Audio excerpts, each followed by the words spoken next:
On dit souvent que le travail acharné est la clé du succès, que la sueur est le prix de la réussite, que celui qui ne travaille pas dur ne mérite rien. Mais l'histoire de Moussa va vous faire reconsidérer tout ce que vous croyez savoir sur l'intelligence, le travail et la paresse. Si vous pensez connaître cette leçon, détrompez-vous. Car ce que vous allez découvrir va peut-être changer votre façon de voir le monde. Restez jusqu'à la fin. Le twist va vous surprendre. Au bord du grand fleuve Bani, dans la région de Mopti au Mali, là où l'eau brune coule paresseusement entre les berges de sable doré, se trouvait le village de pêcheurs de Djenekora. Djenekora n'était pas un village ordinaire. C'était un village de légende. Les pêcheurs de Djenekora étaient réputés dans toute la région pour leur force, leur endurance, leur capacité à ramener les plus gros poissons du fleuve. Ici, un homme se définissait par la taille de ses bras, par la profondeur des cicatrices sur ses mains, par le nombre d'heures qu'il pouvait ramer sans s'arrêter. Les femmes chantaient les louanges des pêcheurs courageux. Les enfants rêvaient de devenir comme eux. Les anciens racontaient les exploits de leur père et de leur grand-père qui avaient bâti la réputation du village à la sueur de leur front. À Djenekora, le travail acharné n'était pas une option, c'était une religion. C'était l'identité même du village. Les hommes se levaient à 4 heures du matin quand les étoiles brillaient encore. Ils préparaient leur pirogue dans le noir. À 5 heures, ils étaient déjà sur l'eau. Ils ramaient pendant des heures. Ils lançaient leurs filets jusqu'à ce que leurs épaules brûlent. Ils ne rentraient qu'au coucher du soleil, épuisés mais fiers. Car à Djenekora, un homme qui ne suait pas n'était pas un homme. Et dans ce village de travailleurs acharnés, dans ce temple du labeur et de l'effort, vivait Moussa. Moussa était le plus grand problème de Djenekora, le scandale vivant, la honte du village. Pas parce qu'il était méchant, pas parce qu'il volait ou mentait. Non, Moussa était détesté pour 2 raisons qui, aux yeux du village, étaient les pires crimes possibles. Première raison, il était paresseux, horriblement, scandaleusement, inexcusablement paresseux. Pendant que les autres pêcheurs se levaient à 4 heures du matin pour préparer leur pirogue dans le froid de l'aube, Moussa dormait profondément, un sourire béat sur les lèvres. Pendant que les hommes ramaient pendant des heures sous le soleil brûlant, les muscles tendus, le dos en feu, Moussa restait allongé sous le grand tamarinier centenaire du village, les mains derrière la tête, regardant les nuages passer lentement dans le ciel. Il avait même aménagé son coin sous l'arbre. Une natte confortable, une calebasse d'eau fraîche à portée de main, un petit abri de branchages pour l'ombre supplémentaire, aux heures les plus chaudes. « Regardez-le » crachèrent les femmes au marché en pointant du doigt. 25 ans, et il n'a jamais fait une journée de travail de sa vie. Même les chiens du village sont plus utiles que lui, renchérissait une autre. À son âge, son père Bakari attrapait déjà 50 kilos de poissons par jour. Son propre père, Bakari, était le meilleur pêcheur du village. Une légende vivante. Des bras comme des troncs d'arbres, un dos large comme une porte, des mains calleuses qui pouvaient tirer un filet plein sans trembler. Bakari avait essayé. Pendant des années, il avait essayé de faire de Moussa un vrai homme. Quand Moussa avait 10 ans, Bakari l'avait emmené sur l'eau pour la première fois. « Regarde, mon fils, tu tiens la rame comme ça. Tu pousses avec tout ton corps. C'est dur, oui, mais c'est comme ça qu'on devient un homme. » Le petit Moussa avait ramé pendant 10 minutes. Puis il avait posé la rame. « Pourquoi on ne fait pas un système de voiles? Le vent pourrait faire le travail pour nous. » Bakari avait ri. « Des voiles? Sur le fleuve? Mon fils, on est des pêcheurs, pas des marins.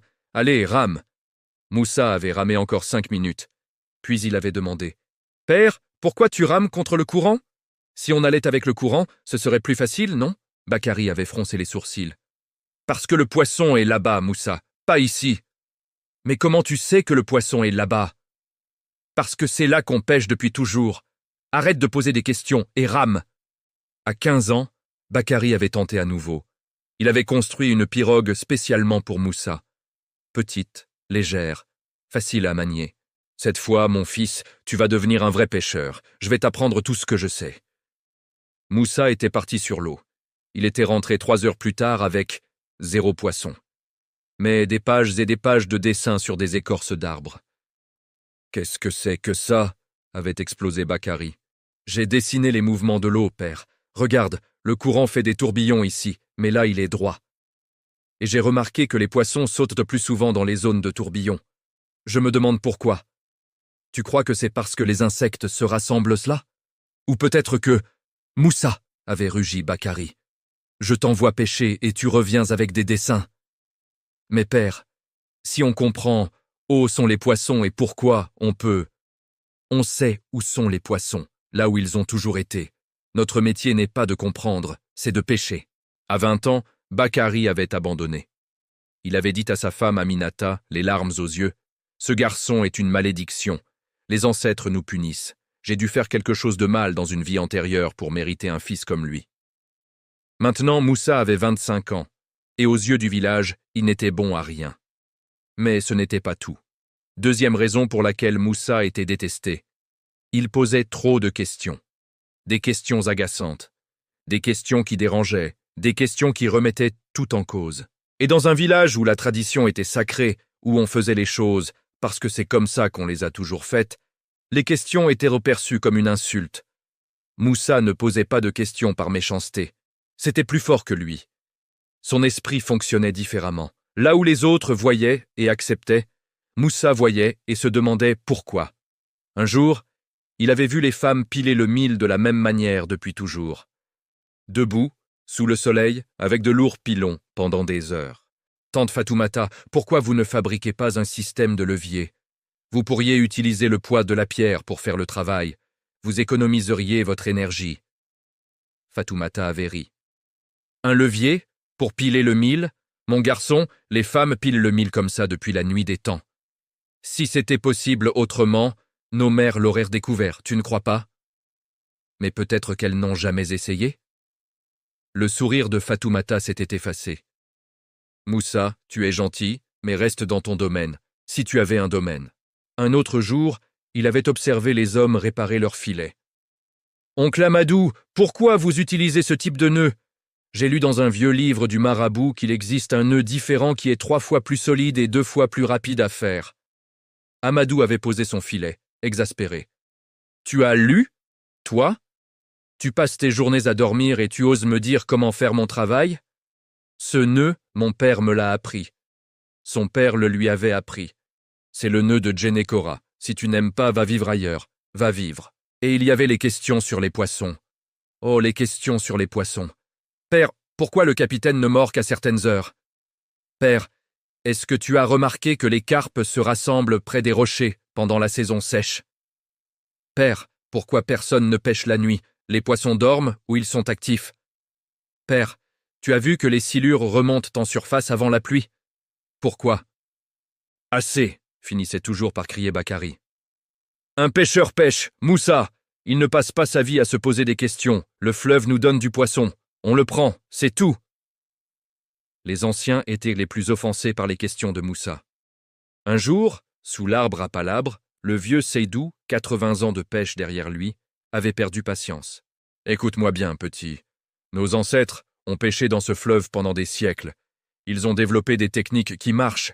Qui es-tu, toi qui n'as jamais attrapé un seul poisson, pour remettre en question leur sagesse? Moussa, toujours calme, avait répondu. Mais oncle Seydou, je ne remets pas en question leur sagesse. Je veux la comprendre. Il y a une différence. Si je comprends pourquoi leur technique marchait, alors je peux les adapter quand les choses changent. Les choses ne changent pas. Le fleuve est le fleuve. Les poissons sont les poissons. Mais le niveau de l'eau change. Les saisons changent. Hors de ma vue, avait hurlé Seydou, tremblant de rage. Et donc, petit à petit, Moussa avait été mis de côté. On ne l'invitait plus aux cérémonies importantes. On ne lui parlait plus. Même les enfants, influencés par leurs parents, se moquèrent de lui. Moussa le paresseux, chantait-il en passant devant son tamarinier. Moussa souriait, ne disait rien, et retournait à ses observations. Car voilà ce que personne ne savait, ce que personne ne voyait. Moussa n'était pas paresseux. Moussa observait. Allongé sous son arbre, il ne faisait pas rien, il regardait. Il étudiait, il analysait. Il observait les saisons. Il notait à quelle date les pluies commençaient chaque année. Il remarquait les variations, même minimes. Il observait les oiseaux. Les martins pêcheurs, les hérons, les aigles pêcheurs. Il notait où il plongeait, à quelle heure, avec quel succès. Car les oiseaux, eux, savaient où étaient les poissons. Il observait le fleuve, ses couleurs changeantes, ses humeurs, ses courants. Il avait remarqué que l'eau près de la rive gauche était toujours plus froide que celle de la rive droite. Pourquoi? Il avait fini par comprendre, il y avait une source souterraine. Il observait le ciel, les types de nuages, le vent. Il avait découvert que certains vents amenaient toujours de la pluie dans les 3 jours. D'autres ne signifiaient rien. Il observait même les pêcheurs, leurs techniques, leurs réussites, leurs échecs. Et il se demandait toujours pourquoi. Et surtout, Moussa lisait. Le vieux marabout du village, Tierno, était l'un des rares à ne pas mépriser Moussa. Peut-être parce qu'il était lui-même un homme de savoir. Tierno avait une petite bibliothèque, des livres anciens en arabe, en français, en bambara. Des livres sur l'astronomie, les mathématiques, la navigation, la nature. Moussa passait des heures chez Tierno, dévorant les livres. Apprenant, comprenant. « Tu es différent, Moussa », lui disait souvent Tierno. « Dans un village de fourmis travailleuses, tu es une cigale qui chante. Ils ne te comprennent pas. Mais peut-être qu'un jour, ton chant sera celui qui les sauvera. » Moussa souriait. « Ou peut-être que je suis vraiment juste un paresseux, maître Tierno. » Le vieil homme secouait la tête. « Non, mon enfant. Tu es quelqu'un qui cherche à comprendre plutôt qu'à simplement répéter. C'est rare, c'est précieux. Mais c'est souvent incompris. Les mois passaient, les années passaient. Moussa continuait ses observations, ses questions, ses lectures. Et il attendait. Il attendait le jour où ses observations serviraient. Le jour où ses questions auraient des réponses utiles. Le jour où, peut-être, le village aurait besoin de quelqu'un qui avait pris le temps de comprendre plutôt que de simplement faire. Ce jour arriva, mais pas comme il l'avait imaginé. Puis vint l'année de la grande sécheresse, l'année que personne n'oublierait jamais, l'année qui faillit tuer Djenekora. Tout avait commencé normalement. La saison sèche était arrivée comme d'habitude, en novembre. Les pluies s'étaient arrêtées. Le ciel était devenu d'un bleu implacable, sans un seul nuage. C'était normal. Chaque année, c'était pareil. Mais en décembre, quand les premières pluies auraient dû revenir, rien ne vint. Ce n'est rien, disèrent les anciens. Parfois, les pluies sont en retard. Janvier passa. Pas une goutte. Le niveau du fleuve Bani commença à baisser. Lentement d'abord, quelques centimètres, puis davantage. Puis, les berges s'élargissaient. La boue apparaissait là où l'eau coulait autrefois. Des rochers qu'on n'avait jamais vus émergèrent de l'eau comme des os sortant de la peau. Février arriva. Toujours pas de pluie. Le fleuve avait maintenant baissé d'1 mètre. Les femmes devaient marcher plus loin pour puiser l'eau. Les enfants ne jouaient plus dans les eaux peu profondes, car elles étaient devenues boueuses et sales. Et surtout, les poissons commençaient à disparaître. Au début, c'était subtil. Les pêcheurs rentraient avec un peu moins de prise. 40 kilos au lieu de 50. 30 au lieu de 40.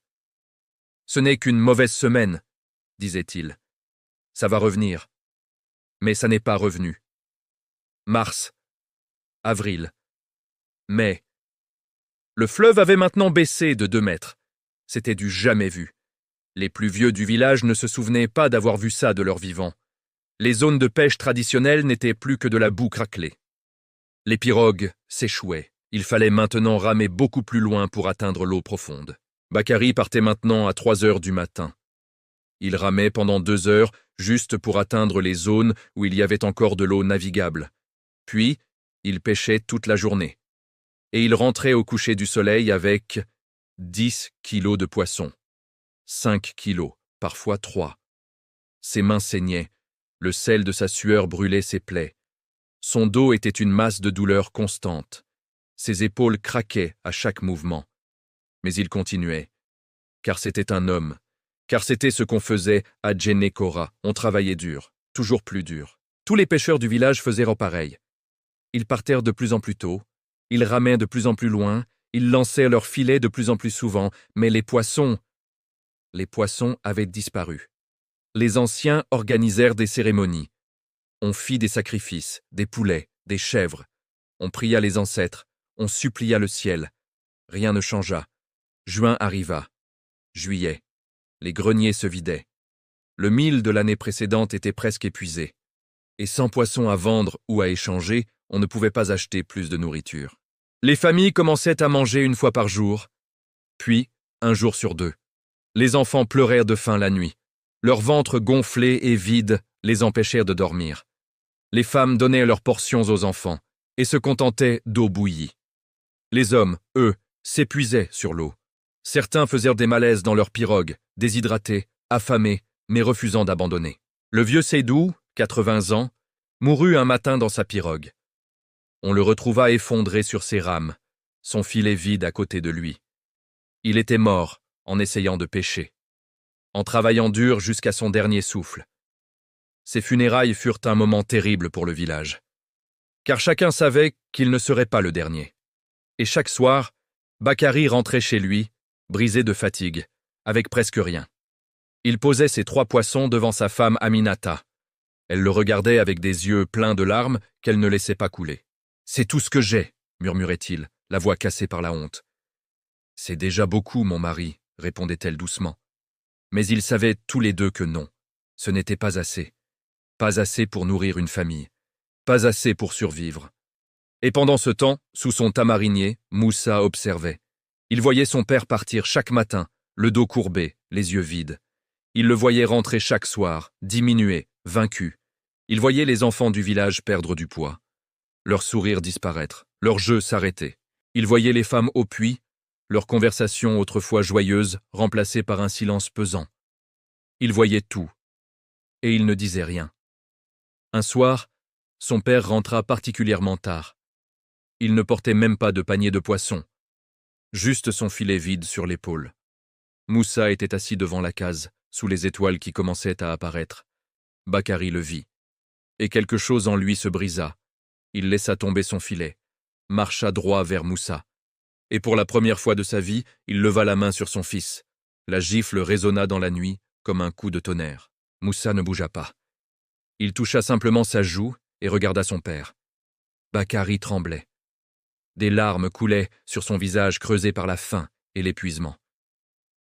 Tu restes là, à ne rien faire, pendant que nous mourrons, pendant que tes frères et sœurs meurent de faim.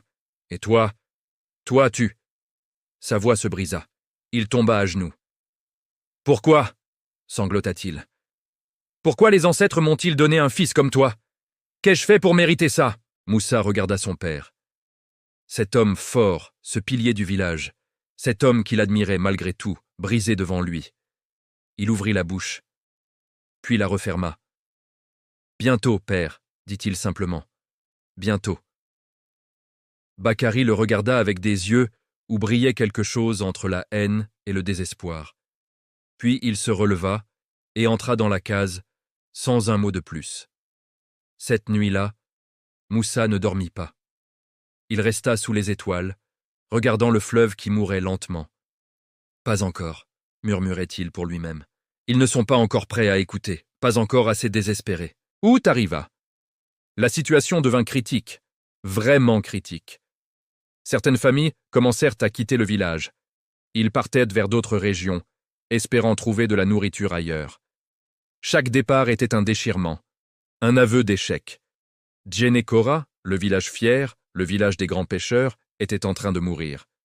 Le chef du village, Modibo, un homme autrefois imposant maintenant réduit à l'ombre de lui-même, convoqua une assemblée d'urgence. C'était un soir. La lune était pleine, mais elle éclairait un village fantôme, même les chiens n'aboyant plus, trop faibles pour ça. Les hommes se rassemblèrent sous l'arbre à palabres. Des hommes autrefois forts, maintenant squelettiques.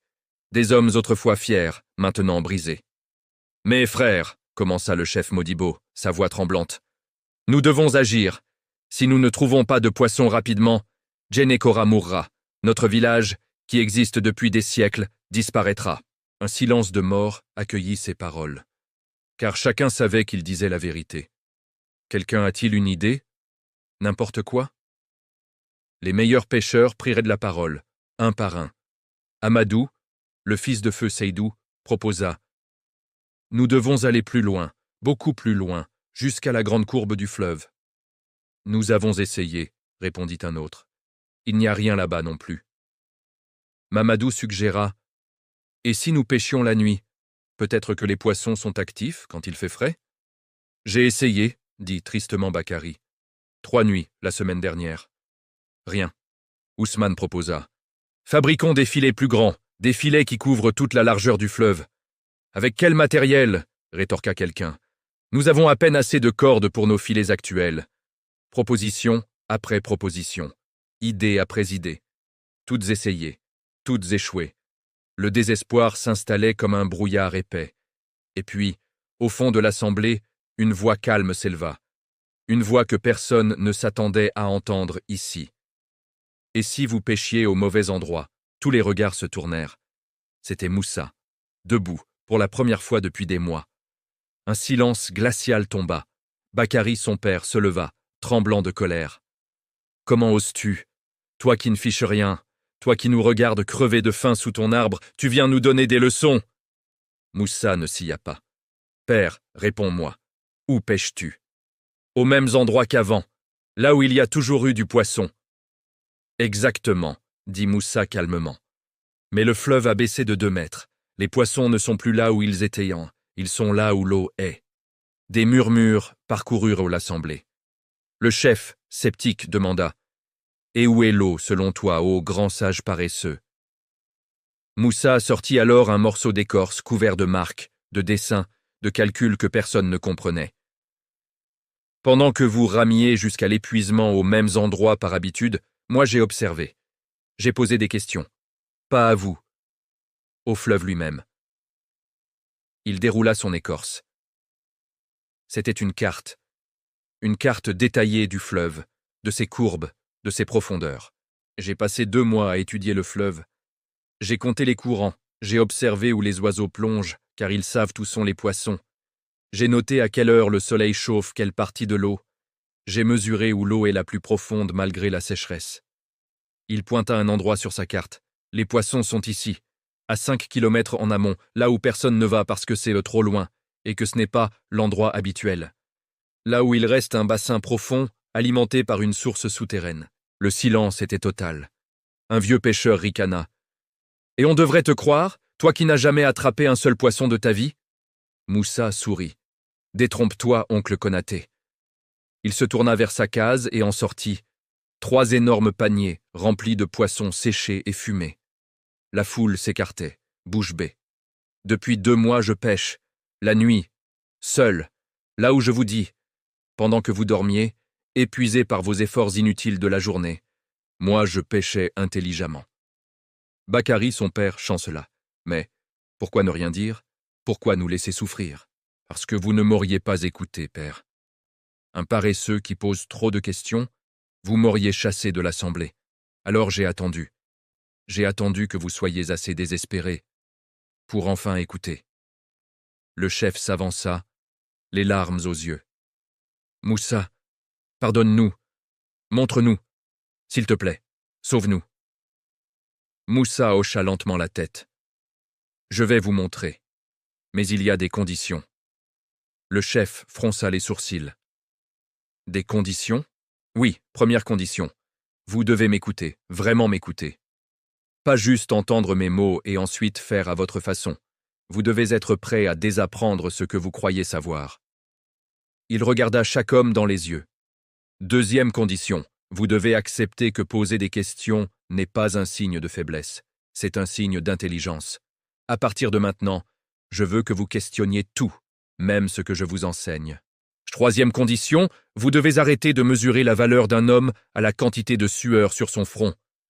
Un homme qui trouve un moyen de faire le travail de 10 hommes avec l'effort d'un seul, cet homme est 10 fois plus précieux. » Un long silence suivit. Puis, un par un, les hommes hochèrent la tête, même les plus fiers. Car la fierté ne nourrit pas les enfants.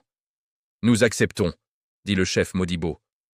Le lendemain, bien avant l'aube, alors que les premières lueurs de l'aurore coloraient à peine l'horizon, Moussa et 15 pêcheurs se préparèrent. Bakary, malgré ses blessures et son épuisement, insista pour venir. « Mon fils va nous sauver, je dois être là. » Moussa avait tout organisé. Il avait passé la nuit à donner des instructions précises. Père, tu prends la pirogue légère. Amadou, Ousmane, vous prenez celle-ci. Nous n'emmenons que le strict nécessaire. Pas de provisions lourdes, juste de l'eau et les filets essentiels. Pourquoi ? Demanda Amadou surpris. Moussa sourit. Tu vois, tu poses déjà des questions, c'est bien, la réponse. Parce que plus la pirogue est légère, moins vous aurez à ramer. Économisez votre force pour la pêche, pas pour le transport. Ils partirent. Mais au lieu de ramer directement en amont comme tout le monde s'y attendait, Moussa les guida vers un bras secondaire du fleuve que personne n'utilisait jamais. « Mais c'est presque asséché !» protesta quelqu'un. « Presque », confirma Moussa. « Mais pas complètement, et le peu d'eau qui y coule va dans notre direction. Nous allons nous laisser porter. » Il avait raison. Les pirogues glissaient doucement, portées par le courant faible mais constant du bras secondaire. Les hommes n'avaient presque pas besoin de ramer. « Tu vois, père ?» dit Moussa. « Pourquoi lutter contre la nature quand on peut travailler avec elle ?» En chemin, il continua d'enseigner. « Regardez ces martins pêcheurs là-bas. Vous les voyez ? Ils volent en cercle au-dessus de l'eau. Cela signifie qu'il y a un banc de petits poissons juste en dessous. Suivez les oiseaux, ils sont vos guides. Et cette couleur de l'eau ici, vous la voyez ? Plus sombre. Cela signifie qu'elle est plus profonde. L'eau peu profonde est plus claire. Apprenez à lire la couleur de l'eau. Sentez-vous le vent ? Il vient du sud-est. C'est bon, ce vent pousse l'eau de surface vers le nord-ouest, ce qui crée un courant sous-marin inverse. Les poissons aiment ces zones car elles brassent l'eau et apportent de l'oxygène et de la nourriture. Les hommes l'écoutaient, fascinés. Pour la première fois, ils ne voyaient plus le fleuve comme un simple endroit où jeter des filets. Ils le voyaient comme un système vivant, complexe, qu'on pouvait comprendre et lire.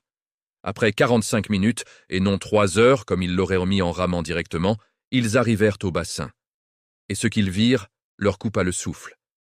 L'eau était d'un bleu-vert profond, claire, vivante, et elle bougeait. Non pas du mouvement normal du courant, mais du mouvement de milliers de corps sous la surface. « Ancêtres !» murmura Bakary. « Des poissons, partout, des silures, des capitaines, des carpes, des tilapias, des petits, des moyens, des énormes, tellement nombreux que l'eau semblait vivante. » Amadou allait jeter son filet immédiatement, mais Moussa l'arrêta. « Attends, observe d'abord. » Il pointa différentes zones du bassin. « Tu vois là-bas ? Les poissons sautent. Ce sont des capitaines qui chassent des insectes. Si tu veux des capitaines, pêche là. Ici, l'eau est plus calme. Ce sont des carpes. Elles aiment le calme. Et là, tu vois ces ombres qui tournent lentement au fond. Ce sont des silures, gros, vieux. Ils ne remontent qu'à l'aube et au crépuscule. Apprends à identifier ce que tu cherches avant de pêcher. Ne jette pas ton filet au hasard en espérant. Vise. » Puis, il leur montra comment lancer les filets différemment. « Vous lancez comme ça, n'est-ce pas ?» Il mima le lancer traditionnel. « Force pure. Ça marche, mais regardez. » Il prit un filet, mais le tint différemment, changea son angle. Utilisa un mouvement de rotation du corps plutôt que juste la force des bras.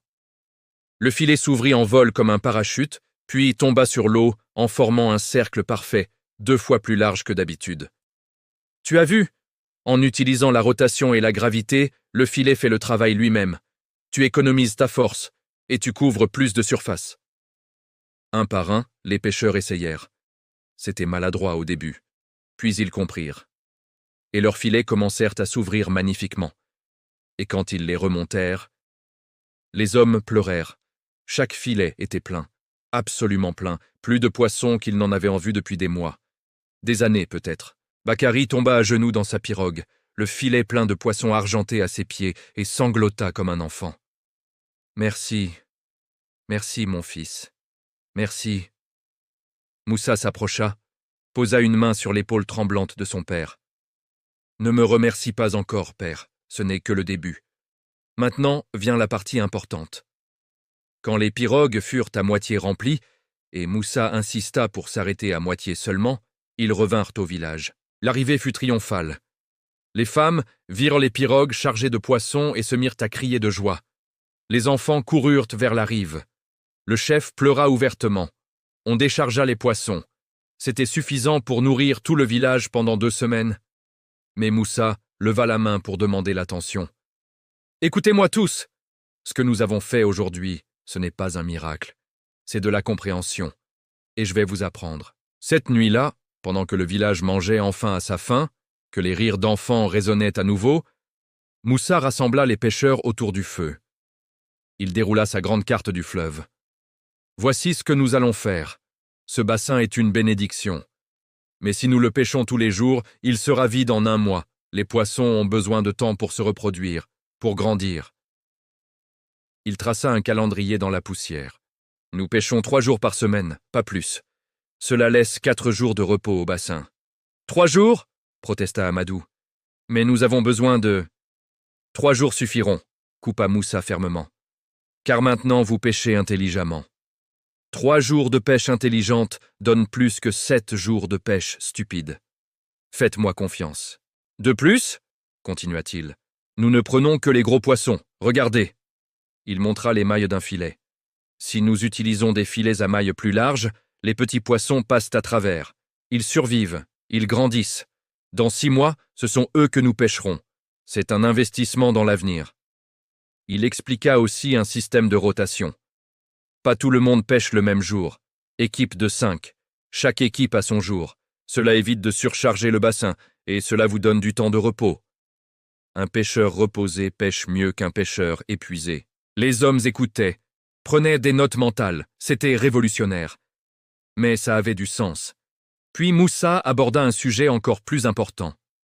Maintenant, parlons de la vraie leçon, celle qui déterminera si ce village survit ou meurt lors de la prochaine crise. Tous se penchèrent en avant. La leçon n'est pas « où sont les poissons ?» La leçon est « comment penser ?» Il ramassa plusieurs bâtons et les disposa devant lui. « Vous m'avez appelé paresseux toute ma vie, mais regardez ce qui s'est passé. Pendant que vous travailliez dur, sans réfléchir, vous avez échoué. Moi, j'ai paressé, mais j'ai observé, questionné, appris, et j'ai réussi. La question n'est donc pas « qui travaille le plus dur ?» La question est « qui travaille le plus intelligemment ?» Il pointa un bâton. Première leçon. L'observation vaut mieux que la répétition. Ne faites pas les choses parce qu'on les a toujours faites. Observez, comprenez, adaptez. Deuxième bâton. Deuxième leçon, poser des questions n'est pas de l'irrespect, c'est de l'intelligence. Questionnez tout, même ce que je vous dis, surtout ce que je vous dis. Troisième bâton. Troisième leçon, la tradition sans compréhension n'est que de la répétition vide. Nos ancêtres étaient sages. Mais leur sagesse était dans le pourquoi de leur méthode, pas seulement dans le comment. Si vous comprenez le pourquoi, vous pouvez adapter le comment quand le monde change. Quatrième bâton. Quatrième leçon, l'efficacité n'est pas de la paresse. Trouver un moyen de faire en 1 heure ce qui prenait un jour, c'est de l'intelligence, pas de la paresse. Ne confondez jamais effort et efficacité. Il planta le 5e bâton devant lui avec force. Et la leçon finale, la plus importante, le monde change. Toujours. Le fleuve change. Le climat change. Si vous restez figé dans vos habitudes, vous mourrez. Mais si vous restez curieux, si vous observez, si vous apprenez, vous survivrez. Vous prospérerez. Le vieux pêcheur qui avait moqué Moussa, Amadou, leva une main tremblante. « Moussa, pardonne-moi, j'ai appelé tes questions stupides. J'ai dit que tu gaspillais ta vie. Mais tu l'as utilisée plus sagement que nous tous. » D'autres voix s'élevèrent. « Pardonne-nous. Apprends-nous. Montre-nous comment voir comme tu vois. » Moussa sourit doucement. « Il n'y a rien à pardonner. Vous faisiez ce que vous pensiez être juste. Maintenant, vous savez mieux. C'est ça, l'apprentissage. » Les jours suivants, Moussa devint le professeur du village. Chaque soir, il enseignait. Comment lire le fleuve? Comment prévoir la météo en observant les nuages et les vents? Comment comprendre les migrations de poissons? Comment fabriquer des outils plus efficaces? Mais surtout, il enseignait comment penser. « Ne me croyez pas sur parole », répétait-il sans cesse. « Testez, observez, tirez vos propres conclusions. » Et petit à petit, le village changea. Les hommes commencèrent à poser des questions, pas seulement sur la pêche, surtout. « Pourquoi nos greniers pourrissent-ils si vite ?» demanda quelqu'un. Ensemble, ils observèrent, expérimentèrent et découvrirent qu'en surélevant les greniers et en créant une ventilation, on pouvait tripler la durée de conservation du mil. Pourquoi nos filets se déchirent-ils si souvent demanda un autre. Ils analysèrent les nœuds, testèrent différentes techniques et en trouvèrent une nouvelle, plus solide et plus rapide. Les femmes aussi commencèrent à poser des questions. « Pourquoi passer 3 heures à piler le mil ?» demanda Fatoumata. Avec Moussa, elles conçurent un système de levier qui réduisait le travail de moitié. Le village tout entier se transformait. De suiveurs aveugles de la tradition, ils devenaient des penseurs, des innovateurs, des gens qui respectaient le passé, mais n'en étaient pas prisonniers. 6 mois passèrent. Les pluies revinrent enfin. Le fleuve retrouva son niveau normal. La vie reprit. Mais Djenekora n'était plus le même village. Les pêcheurs avaient regardé les techniques de Moussa. Ils continuaient à observer, à questionner, à s'adapter. Et surtout, ils avaient appris à respecter l'intelligence sous toutes ses formes. Un jour, un voyageur arriva au village. Il demanda à parler au chef. « J'ai entendu parler de votre village, » dit-il. « On dit que vous êtes devenus les pêcheurs les plus efficaces de toute la région. Que vous attrapez 2 fois plus de poissons en travaillant 2 fois moins. Comment est-ce possible ?» Le chef Modibo sourit et pointa vers le tamarinier où Moussa était allongé, comme toujours, observant le ciel. « Vous voyez cet homme? Nous l'avons appelé le plus paresseux du village. Nous nous sommes trompés, il était le plus sage. » Le voyageur, confus, s'approcha de Moussa. « On me dit que tu es le sage du village, pourtant tu ne fais rien. » Moussa ouvrit un œil et sourit. « Je fais la chose la plus importante. Je regarde, j'écoute, je pense. Et parfois, c'est le travail le plus dur de tous. Mais c'est celui qui rapporte le plus. » Les années passèrent. La réputation de Djenekora grandit. D'autres villages envoyèrent leurs pêcheurs apprendre les méthodes du village. Mais ce n'était pas juste des techniques de pêche qu'ils apprenaient. C'était une philosophie, une façon de penser. Moussa, malgré les supplications du chef, refusa tout titre officiel. « Je préfère rester sous mon tamarinier », disait-il en souriant. « C'est de là que je vois le mieux. Les leaders doivent être dans l'action. Les sages doivent être dans l'observation, chacun son rôle. » Bakari, son père, vécut encore 15 ans. 15 années pendant lesquelles il pêcha avec les méthodes de son fils, et surtout, pendant lesquelles il apprit à questionner, à observer, à comprendre. Sur son lit de mort, entouré de sa famille, il prit la main de Moussa. « Mon fils, » murmura-t-il, « j'ai passé ma vie à te traiter de paresseux. Mais tu as été plus travailleur que nous tous. Car le travail de l'esprit est le plus dur.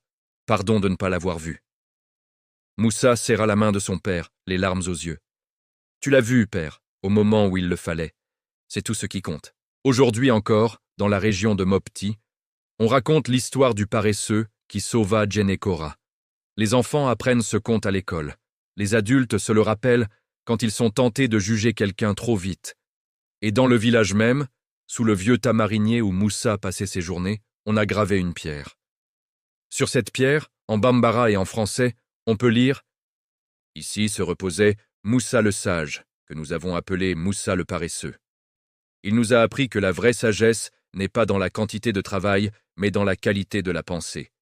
Que poser des questions n'est pas manquer de respect, mais chercher à vraiment comprendre. Et que parfois, celui qui semble ne rien faire, fait en réalité le plus important de tous. » Les parents de Djenekora disent encore à leurs enfants « Avant de juger quelqu'un d'inutile, demande-toi. Observe-t-il quelque chose que tu ne vois pas? Pense-t-il à quelque chose que tu ne comprends pas? Sait-il quelque chose que tu ignores? Et surtout, n'arrête jamais de poser des questions, car le jour où tu arrêtes de questionner, c'est le jour où tu arrêtes de grandir. » Et vous, qui écoutez cette histoire jusqu'au bout, combien de fois avez-vous jugé quelqu'un de paresseux alors qu'il était juste plus intelligent que vous? Combien de fois avez-vous arrêté de poser des questions parce qu'on vous disait « c'est comme ça, point final ». Combien de fois avez-vous confondu activité et productivité, effort et efficacité, tradition et compréhension? Moussa nous enseigne quelque chose de profond, dans un monde qui glorifie l'agitation constante, qui confond mouvement et progrès, qui célèbre ceux qui travaillent dur. Prenez parfois le temps de vous arrêter, d'observer, de questionner, de comprendre. Car comme le dit le proverbe que Moussa aimait tant, Baranto te baran liko, fen fen li le ye hakili dit, ce n'est pas le travail qui donne la sagesse, c'est la réflexion. Et parfois, celui qui travaille le moins est celui qui comprend le plus. N'hésitez pas à vous abonner et à laisser vos impressions en commentaire. Ou tout simplement, coucou. Comme ça, je saurai que vous avez suivi l'histoire jusqu'au bout. Et surtout, posez des questions. Si cette histoire vous a captivé, sachez que ce n'est qu'une seule parmi les 50 contes du livre. 50 contes africains, mystérieux et sages. Un voyage au cœur des traditions, des esprits et de la parole des anciens. Téléchargez votre exemplaire dès maintenant grâce au lien en description et continuez à faire vivre la mémoire africaine. Les anciens disent, celui qui écoute les histoires ne marche jamais seul. À très bientôt.